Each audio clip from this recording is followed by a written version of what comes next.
Next, I'll bring up Kristen Brzezinski with the Road Home Dane County and Gail Allenfeld with ywca.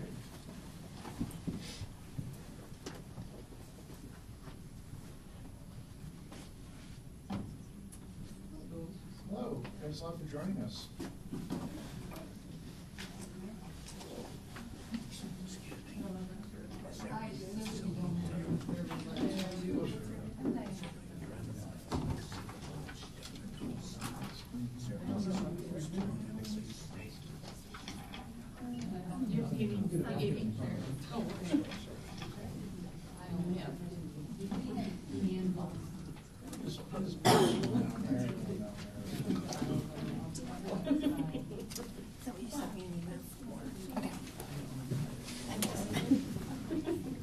So again, we'll start with just why don't you tell us about the programs that you are administrating, and then we'll just go from there. I'm going to go first. I'm from the ywca and Gail Allenfeld, Health Director, and I think logistical sense for me to go next because we're sort of like an extension of the Salvation Army. So they are the gatekeeper for us, and they send families to us to our shelter. We have 12 units, and these are private rooms. They're not very large, so some families will give 2 rooms to it. So we, on any given night, usually have 10 to 12 families. Everybody has a private bathroom, shoe showers. Kind of the moot point is the whole transgender thing because, you know, we shelter single dads and their kids, so why would we not shelter transgender dads in their shelter? The key for us in our shelter is there has to be a minor child under the age of 18. We allow older children. I mean, if there's a 20-year-old who's still private family, that's fine too. And another, I think,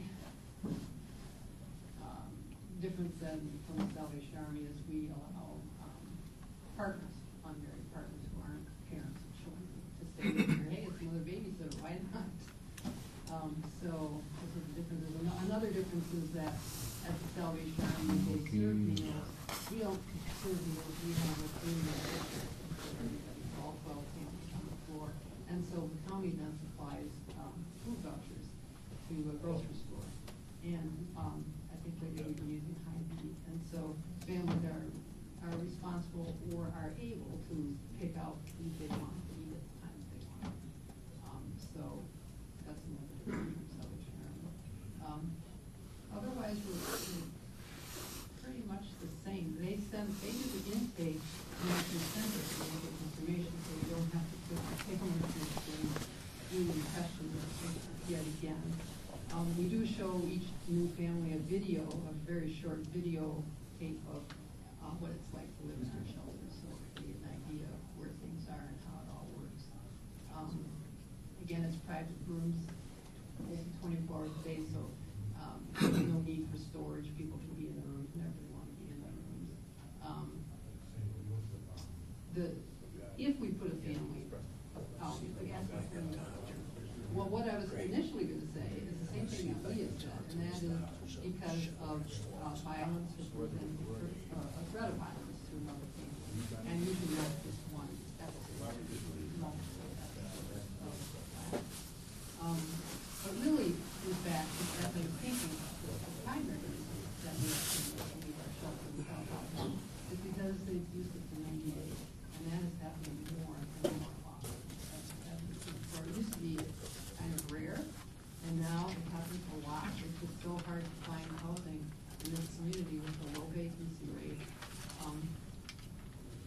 that the 90 days, we should be generous enough to hold up the person. So that's the primary reason.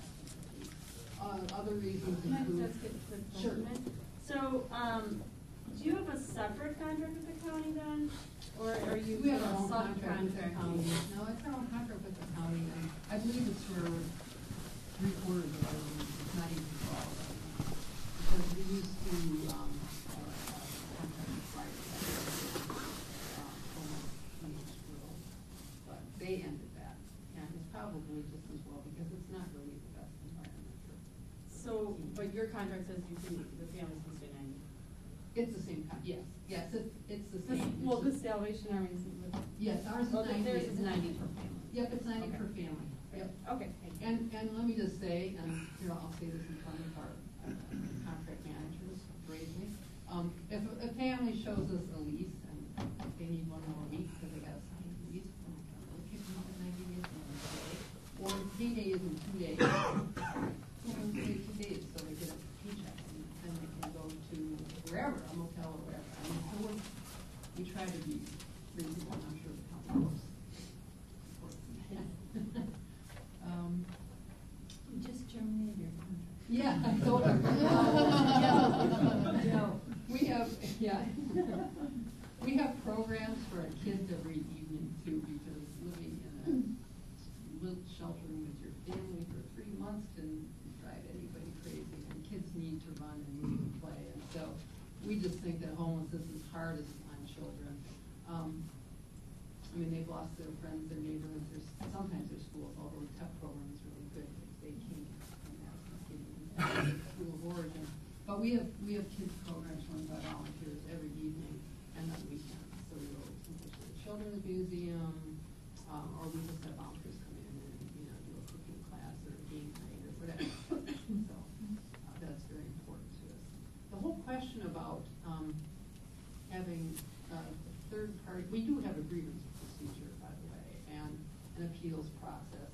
And as I was bringing that handbook, I only brought 2 of them, but when Leah was talking, I was looking through ours and I went, oh my God, it says we put people out for being intoxicated. And we absolutely don't. It pays to read these things every now and then. That is just not true.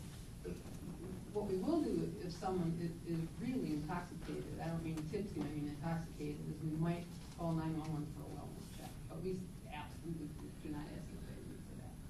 So I wanted to clarify that point. There's something else I was going to say, I forgot. We also have permanent housing for single women. We have 77 units of housing, long-term housing. And that is really different. Of course, no one pays anything for their shelter stay, but this is rental housing. People fill out an application, we check references for the last 2 years. People have to pay rent. We're very lenient landlords. We will bend over backwards to not evict somebody even if they're not paying their rent. We will try to make payment plan after payment plan after payment plan. We will try to have eviction prevention programs. We have 77 units in just one. We call her a residence counselor because she's certainly not case managing 77 people. That would be absurd to try to do that. But we do have someone available to help those with financial, mental health, physical health, whatever kinds of needs might come up, help them find employment. So we also have that program going. As well as our 3rd Street program, which is long-term housing for single moms with 1 or 2 children under the age of 5. And they're very small apartments. It was really meant to be kind of an early intervention program to help your moms get stabilized, teach their parenting skills, just help them. So there's no time limit on that, but generally people are usually long. Very quick question. Sure. You said you had permanent housing units. Yes. You also have transitional housing units in there, true, correct? Well, not in a building. I mean, I don't want to repeat what Leah's. Oh no, I guess Leah didn't say this because this is our partnership with you. We also have transitional housing for families through the Second Chance Apartment Project, and we partner the Road Home and area congregations and communities. The Village of Shorewood, some private landlords donate apartments. It's a 2-year program, and the sponsor, like if it's a church, for example, the church will pay rent for an apartment for 2 years, and then we will place a family from a shelter into that apartment. And for 2 years, the family doesn't have to worry about paying rent. That's paid for by the organization that's sponsoring that. But they put 30% of their income into an IDA, and then they can use that money to pay off, bad debts, old debts, they can pay for flats, books. They can they have to pay their utilities out of it, and hopefully they will save some money for first month's rent and security deposit because it is just a 2-year program.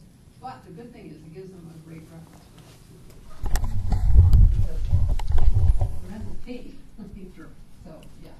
So just so that I'm clear then, is so that the building on Mifflin is, there were either shelter units or permanent housing units? Correct. Okay. Yeah, what's the rent for a single? Oh, God. It's like 300, I can't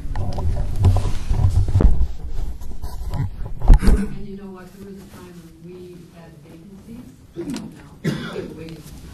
There was a time just a couple years ago where we had lots of vacancies, but no one had any income, all of them. Said no. And we don't even say you need to have a regular income, you just need to be able to pay rent. You need to give us a letter from your dad saying you need to pay rent for 3 months, and we'll rent to you. So, but it was really hard for a long time. And now we have a waiting list. I wanted to speak to, I'm sorry. No, go ahead. One other thing, and I won't mention the other housing first program that we mentioned, but we worked with them on the housability program and those apartments in the community. We also have the second chance in education program, I should mention. It's a 6-hour workshop for homeless and near homeless people. The first 3 hours we talk about how to find an apartment, how to maintain an apartment. We actually have a landlord come in and talk about how to read the lease, because sometimes it's very confusing. What does it mean if I get a 5-day notice? Does it mean I run and hide from the landlord? Or, what exactly do I do next?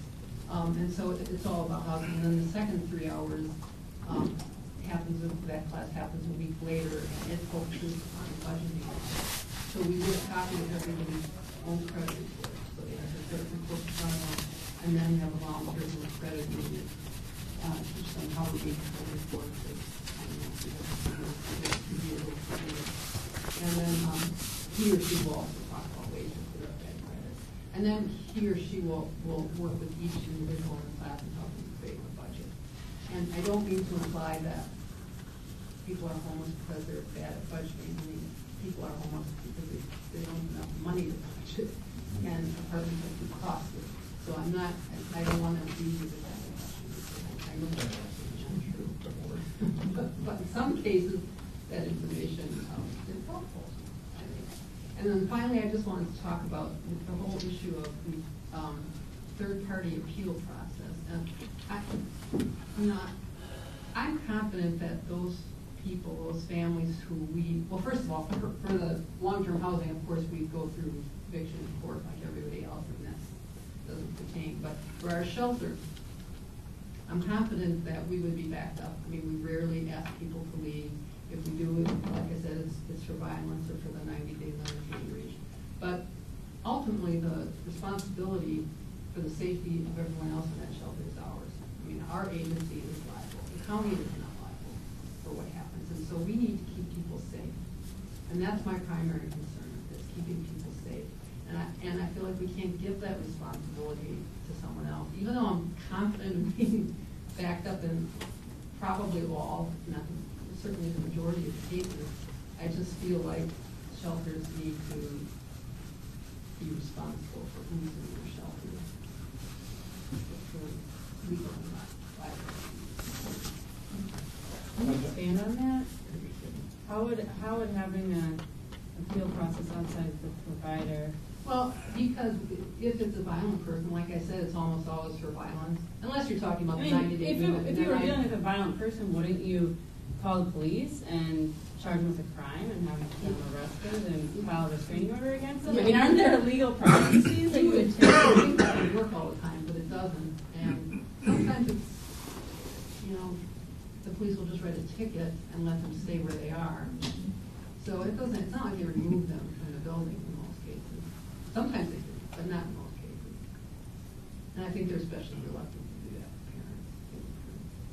But if they're, I don't think, I wouldn't imagine a system where, somehow the county would be getting between you being able to make decisions to protect people. Well, I think the idea would be that there would be another level of review for people who were kicked out of shelter, so they could have some faith that there was some impartiality in the decision. And if all your decisions that would be upheld, I wouldn't think be a big problem with that. I believe they all. But somebody else that's independent that isn't responsible or liable.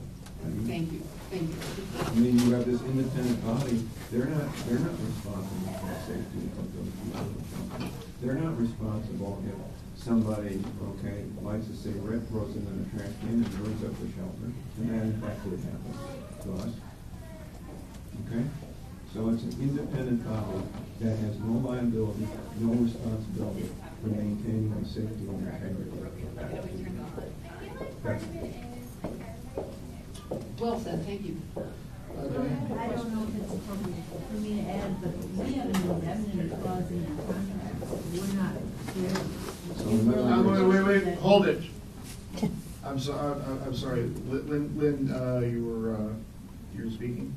Well, I just wanted to point out, to support what they're saying, is that the county, they signed a contract with us that has some very tight indemnity clauses in them.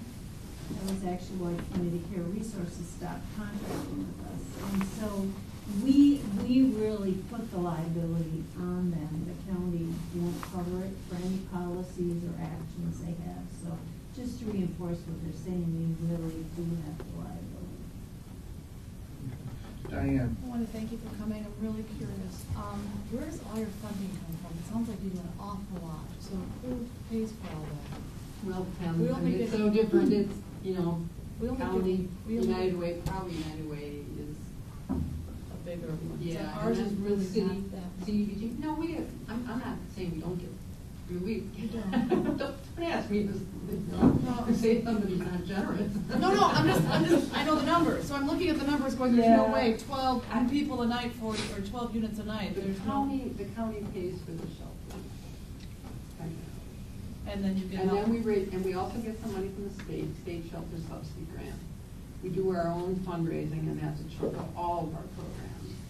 United Way helps pay for a case manager, and what she does is she does help families find housing, but she also really spends a lot of time doing prevention kind of things, finding out how to become homeless, let's make sure this doesn't happen again. Okay. What do you need in your new place to make sure you can maintain that? So, United Way pays for, part of that position, and Dane County pays for the other part of it. Dane County pays for, so I mentioned that Dane County and United Way together, I pay for that. Well, this is a real good quiz. Oh, I'm sorry, it's not budget time, but And I'm we looking have, at the we have numbers. some HUD funding, Okay. and some, like I said, state shelter subsidy grant, CDBG money. You really stretched that, thank you. I also want to say, I'm only telling you about our housing programs. We have racial justice programs, restorative justice programs, employment and training programs, and transportation programs. Thank you. Any more questions for Gail? All right, so I'm Kristen. I'm at the Road Home, Dane County.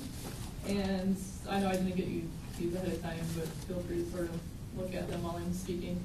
A little bit about us, we only work with families with children.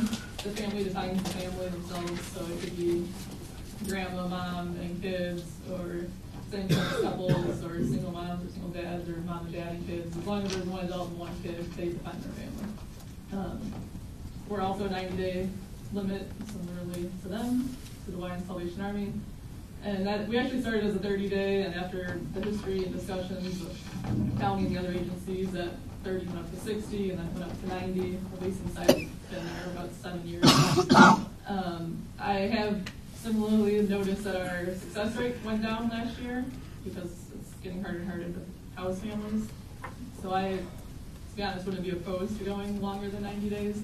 We would obviously be serving less families in shelter, but hopefully serving them well and then getting them into housing so that they don't sort of become more chronically homeless. And I think we collaborate very well together. Our agency works sometimes as a better fit for families, and Salvation Army in Hawaii is sometimes a better fit, which I think is a plus to the system, that we're much smaller, so if a family can't get along with a lot of people, sometimes we're the better fit. However, families are staying at different congregations throughout the county, so if there are transportation issues, or if they have a job that goes until midnight, we're probably not the best option. The Hawaii or Salvation Army, where it's a set location, always on a bus line, is better. So I think our agencies do a really good job of figuring out the best fit for each family. So to back up, if you're not familiar with the way that our shelter works, it's small, it's about 4 or 5 families at a time, completely run by volunteers, about 1,600 a year. And so the families stay then at a congregation, different churches and synagogues throughout the county from 7 p.m. overnight until 7 a.m. Completely volunteer. They provide the meals, the overnight, the activities for the children, etc. So the way sort of our hierarchy or our structure works is if there's some sort of behavior concern, I actually want our shelter case manager to be advocating for the families to stay, and I want our volunteer managers to be advocating for the volunteer side. And then if you kind of picture a triangle, it's my responsibility then to overlook for the whole agency. So there's volunteers, families, staff, and ultimately I have that responsibility to make sure that things, the agency as a whole's best interest is in my hands. I guess ultimately the board for hiring me, but I take that very seriously, and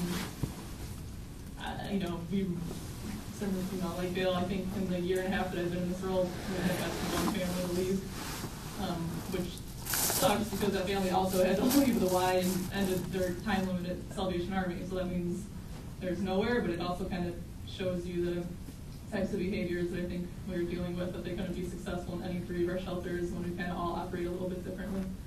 That is the only family, and since I've been in this role, that has been asked to leave. We also have housing programs that I think you've heard enough about. The main 3 things we do are the shelter, different housing programs, and then they all come with case management. And I think that's kind of what makes us as successful as we are. Could you all comment on how you use Service Point to manage your processes? You go first. Sure. I mean, it's mostly mandated, but we use Service Point to track turnaways. So every family we call is looking for shelter. We actually encourage them to come and get on our waiting list to meet with our shelter case manager, so we can start providing case management right away, even though we don't have a spot for them in shelter. And we've been successful, and sometimes even then moving families right from homelessness to housing and skipping shelter altogether. But as soon as they're actually on our waiting list like that and they're not getting shelter, we have to put that in the Service Point as a turnaway because of lack of space. And then once they're in shelter, they would get, this is probably lingo that nobody knows or cares about, but an entry-exit for shelter and case management services. And then at the end, we have to track where they're going, whether it's permanent housing, transitional housing, et cetera. So I mean, we definitely use it. It's critical to our funding. Your outcomes. Yes, we have good sense for outcomes. And then we're so much smaller than Salvation Army, unfortunately, so we I think just naturally can track our numbers better and have more structure and control because we're so much smaller. But yes, I can give you very specific numbers, if not tonight, then tomorrow, with whatever you ask. We use Service Point for our shelter and for all of the housing programs in the community because we're required to. We're thinking about, we're kind of on hold we've been on hold for a long time for using it for our long-term we're waiting for the bus to work over.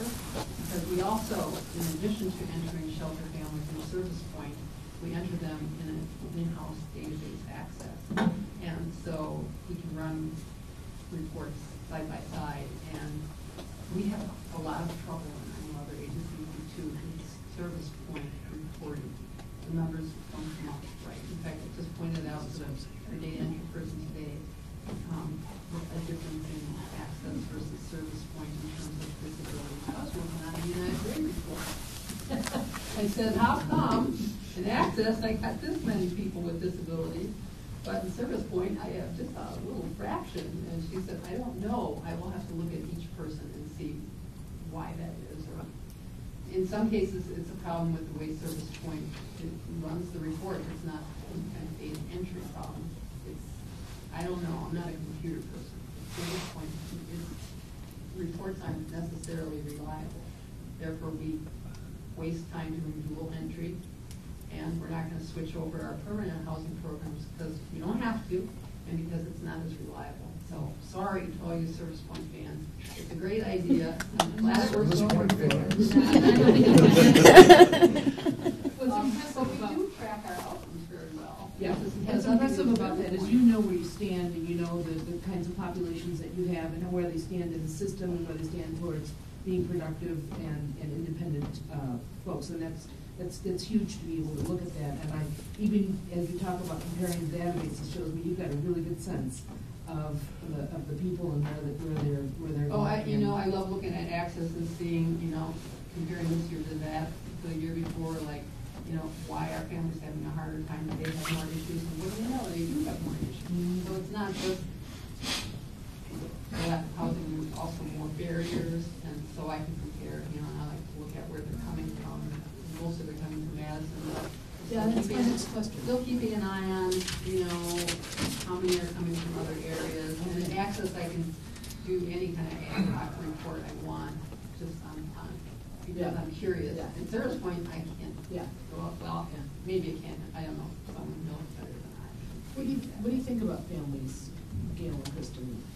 What percentage would you say today are coming I from have that. Madison or Gosh, Jane County I didn't versus bring anywhere along else? tonight. Yeah, I can email that to you. My guess would be 75%-ish are from Dane County, but I really don't care where they come from, to be honest, so. But there are people who do. Well, the thing So is try to that get to it. homeless people tend to be mobile, and so they're always looking for, not always. Yes, they're looking for a better opportunity, and sometimes that means moving. And people move here. And shelters in Minneapolis is, yeah. Why are you sending all your homeless to us? Like, well, we're not trying to, they're just looking for something better, something that'll work for them. And Karen was here in that, so they're trying to navigate here. So, and there's lots of good reasons that people come to that, so not the shelters. We've got schools outside. A nice community, we're all here. Any further questions? Great, thank you very much. Thank you. Oh, I have a question, sorry. Are You're your, gonna stop doing that. are your policies posted online, your shelter policies? Website, and I think the handbook's on the website, but I'd have to check. And if you want me to send it to you, I can do that, except I don't know. I'm Heidi with Lightner, and I can, give you my contact information and find it easily. But, yeah, I mean, if you could put them online, I think it'll be really Yeah, they helpful. might be. Our website has a lot of stuff on it. Yeah, I know, I You've been through it. found stuff for other programs, so it's just. Okay. Okay. Yeah. How about the road home? It's not posted online, we just did a new website about a month or two ago, and I've talked about getting that on both for the volunteers' sake and for the communities, et cetera, so I would anticipate that it will be okay. People get kicked out in the road home. Do they? So in the past year and a half for shelter, we've had one family that got kicked out, that was the one I referenced earlier. And none of the 3 family shelters, it wasn't successful. So they were asked to leave the Y, and they ran out of time. The Salvation Army came to us last, and we also had to ask them to leave. Part of the problem is the group living, I'm sorry. I was wondering, could you characterize that family? A lot of violence, both, it was a 2-parent family, so there was a lot of violence between the 2 adults in the family, and then also with others, heavy drinking, which we didn't care about unless it's behavior-based, but they were drunk a lot and then causing fights, and then just not following our regular rules of, they were trying to get into the congregation at 2 in the morning, just, I mean, there was a whole gamut of things, and we always do 3 written warnings. I don't think we've ever just terminated anybody on the spot. They get them in writing. I mean, we have a grievance procedure that works. This is just a really unfortunate circumstance. Even though we have private rooms in our shelter, and Salvation Army does too for families, there's still, for us at least, that shared kitchen and lounge area. And the community living is really hard. I mean, it's, first of all, it's hugely stressful to be homeless. And then you're thrown into this group situation. You have your own bedroom, but it's very small. You can come for a tour well, call me first, but anytime you can come for a tour, I can get in the room when there's not a family in it. You can see how small they are, and it's depressing.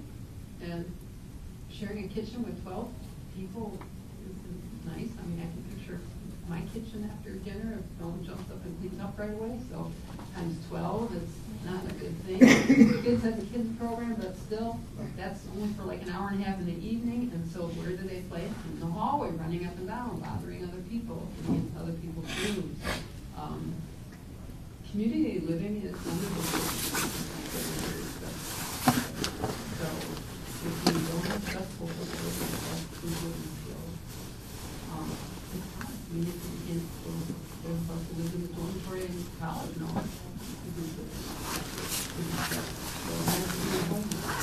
And worrying about that time clock ticking, you've got 90 days, and then you don't know where you're going to put your bed at. I mean, I can't. And so, it doesn't surprise me that, Do you have a reason why accommodation policy? Like disabilities, like ADA? yeah, we follow ADA. Do folks get access to that, or do they know that? You know, I gave away my 2 copies of the handbook, and I can't remember. I've got one, I just didn't. I can't remember if it's in there. But if it's not, let me know, because I can tell we need to revise it, because that statement about being incapacitated by alcohol, it's just so not true. And periodically, you know, we just need to revise it. So if you see anything, if you have any comments, let me know, so I can tell we're due to revise it. Does sometimes the folks get into your facilities that can't get into the Salvation Army? Yeah, that's a good question. Well, So I would say initially we probably do a little more screening because we're so volunteer-based, so it's not paid trained staff. So we probably criminal background history a little bit more than the Wired Salvation Army, but at the end of the day, if they've exhausted their time limits and we're their only option, we do everything we could possibly do to screen them in rather than screen them out. But if, you know, if they could, you know, if there's a family maybe I was a little hesitant about, they haven't been at the Wired Salvation Army yet, I would say, you know, go there first. If you can't get housing in those 90 days, but you can get a positive reference from them, then we'll take you. So that's, again, that kind of shows the collaboration that we do. So we do have to do a little screening, but at the same time, we're often their only option if they're done with Salvation Army and Y. And unfortunately, now we have to tell families immediately when they come into our shelter, you got to get on their waiting list, because 90 days go by really quick. And we see so many families that don't know where else to go. They're on their waiting list, they can at least get into their shelter. But the other thing I wanted to say, and I'm going to see if you nod, is I believe Salvation Army checks to see if someone's on the registered sex offenders list. We do. But there is no other criminal background checking, just that. And that, of course, is because we have children, and because it's this group setting, and they have some common space too. And so we feel we need to be careful about that. And so the other So you would thing- screen out sex offenders? Registered sex offenders, if they're on the list, you screen them out? We don't do it because they just send folks to us, and we know they've done whatever they're going to do. We can, whoever they send us, we pay. Yes, we don't necessarily screen out the whole family. We don't screen out the whole family, but if there is, you know, head of household or partner is a registered sex offender, yes, unfortunately, because of the children that are in our facility, we just can't run the risk. The liability. We don't want anything to happen, never mind the liability, it's the harm. The other thing, though, and I'm going to look at you again because this may have changed. It used to be you didn't take gay and lesbian couples or unmarried partners. Thank you for asking. I wanted to correct. We've made a concerted effort over the last 2 years or so to, as Kristen said, let a family define what their family Good. is. Yeah. So we accept anyone, you know, whether it's a multi-generational family, a same-sex family, it doesn't matter to us. So do we, the families self-define.